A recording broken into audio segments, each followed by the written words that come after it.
Today I'm going to cover with you the most important metrics to track when you want to audit your entire go-to-market. I'm Charlie at Compound Investment Banking. Now I help companies with GTM budget from 10 million to north of $100 million to clean up their GTM, reduce their CAC, increase their margin, and scale profitably. So the metrics we're going to talk today is the total outcome divided by spend over time. So it's not a metric that's going to tell you absolutely everything, but it's always a metric that's going to pinpoint where you need to look at. So if that metric is fishy, regardless anything else that other platform reporting or multi-touch attribution tools say, it is fishy. It never misses. And the reason is because platform reporting, you look at performance by campaign, which is obviously always inaccurate and wrong, and we'll get into that at some point. So you can't rely on that. And the real thing that you can really trust is your total revenue divided by your total spend. And that's what we're going to look at. So I call it total outcome because I like to look at several metrics divided spend, and I'm going to cover this, and then I'm going to cover three main use cases I often see. So go-to-market is sales plus marketing, and that applies to B2B, sales team plus marketing team, but it also applies to B2C. I work with some large B2C with shops, for example, and so all of that is more on the sales side. And if you're not blending those, you have a margin leak, guaranteed. And the reason is because there's always an optimization to do between how much you spend on the sales side versus how much you spend on marketing. And then within marketing, there's always an optimization to do on how much you spend on performance marketing versus how much you spend on brand. And I will cover this in my videos. And if you have any suggestions, any questions, let me know. If you have any video suggestions or any questions, let me know in the comments. So what are the several outcomes I like to look at? My favorite one is definitely gross profit. The reason why I love gross profit is because revenue can be quite misleading. You don't want to be a company which is making a lot of revenue but no profit. Usually that ends up with like you have to borrow a lot of money to survive, and you are what we call in finance a zombie company. But I do understand that you have to look also at other metrics because gross profit is really a lagging indicator. It's not a leading indicator. Although even everything that we're going to see today is a lagging indicator, but it's more like looking, pinpointing when we start to see some issues and so on. So B2B, gross profit, revenue, I like to look at pipeline, I like to look at sales qualified lead. I don't look at MQLs, which are terrible metrics. And then on the B2C side, I look at gross profit, revenue, but also look at some important website actions such as add to cart. B2B, you can also look at demo. The real thing is that it will depend also on the length of your consideration journey. I specialize in long consideration journey, so journeys that are more than 4 weeks. Some of the products I've worked with have more than 12 months of a consideration journey with very large B2B buyer groups. So yeah, once you get into those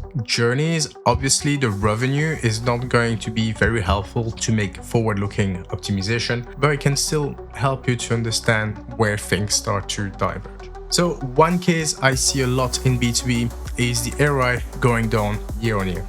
We have several reasons for that. One reason is pushing when demand and competition is higher. So demand is often higher at the end of the year, so everybody spend more at the end of the year. But the thing is, because everybody spend more there's more competition, and so the customer acquisition cost is higher. So often like an easy win I can see is moving a bit of the money of the end of the year to the beginning of the year. Another reason why I often see that is because they don't have proper prediction tools that can help you to guide you how to spend your money year on year. This is something that we do a lot with companies, is that we look at the historical data, we look at that kind of metrics, we look at all the seasonal moments, and then we can suggest them where to spend a little less and where to spend a little more. Often finance team just provide one single number, but there are worries about overspending that budget and so on. So this is something we can help with. A classic B2B case I see is when we have bad budget allocation over time and metric chasing. And so you have that spend that is low at the beginning of each quarter and then increase, ramp up, and then super high at the end of the quarter and then go back down. And there are two main reasons for that. One is a bad process in the budget allocation. So budget gets allocated late, and so a lot of initiatives just have the budget later in the quarter and then they have to rush to spend it. The other bad one is when marketing teams, and that happens a lot, do metric chasing. So for example, if they have an MQL target, they start to see that they're not going to meet that target for the QBR, they start to spend more and then complete diminishing return and spend a lot of money just to have that numbers on that dashboard. This is something I see a lot. And so obviously here, once you start to see this, you have to rethink. The few things you have to rethink is looking at the top ROI numbers, looking at the bottom ROI, and start to understand how you can allocate budget differently. And that's really just a budget allocation exercise. Another case I see a lot is spending more, but the revenue is not coming. And so we are middle of the year, and then we get more budget approved, and the spend ramps up, but the revenue doesn't follow, or just a little. And so you have the ROI, which is going down. The main reason for this one is over hiring on the sales team, is that we want growth and we think that just hiring more sales is going to help. Obviously, it's not, because you sales team have a limited capacity to create demand. That normally is the word of brand. And so if you hire more sales, but you have no more demand, the sales team is not going to help you increase your profit. You have the same on performance marketing. So if you don't have enough demand to capture, you can end up like overspending in performance marketing. And then another one is wasting budget on marketing initiatives that looks nice on paper, which is actually from a contribution perspective not good. And that's the case for retargeting. Often always like a great initiative when you look at an MTA, but the contribution is always very questionable, little to none. We have obviously everything that is display programmatic, so Criteria, Google Demand Gen, YouTube, and all of the online videos. If you don't have a bot traffic check in place, a third-party one, not a vendor one, I can guarantee you wasting probably between 25 to 50% of your budget there. And so the problem is that those have always, from a platform perspective, always look great, always great numbers to look on the dashboard. Like when you start to optimize, for example, for cost per impression, it's always a great way to inflate those numbers and have a lot of impression for the cost. The problem is you're not targeting humans, you're targeting bots. And that's a trap where marketers fall a lot into. Another one is obviously PMax.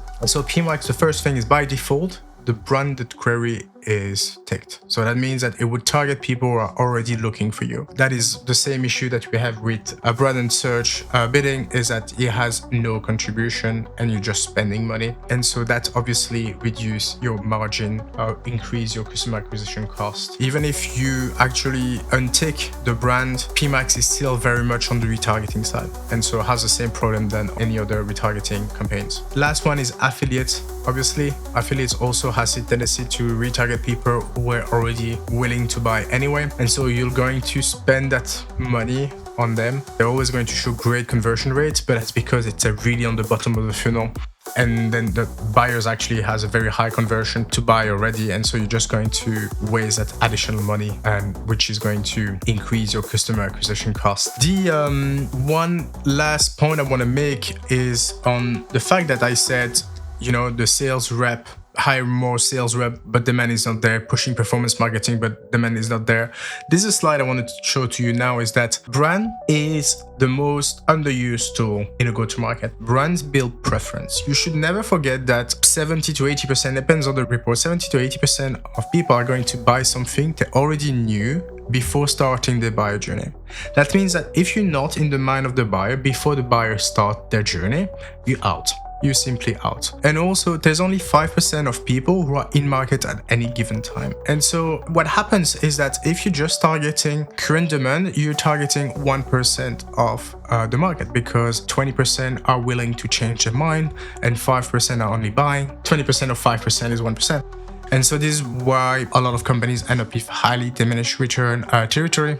And so usually when this happens, you have to pull back from sales and from performance marketing and invest more in brand. There's the branded initiatives that we're going to talk about are usually not trackable. And so obviously if you use a tool like multi-attribution, you are guaranteed also to misallocate. So I hope this helped. If you have any other videos that you'd like me to cover, tell me. If you have any comments, any improvements, let me know in the comments. And thank you very much for your time.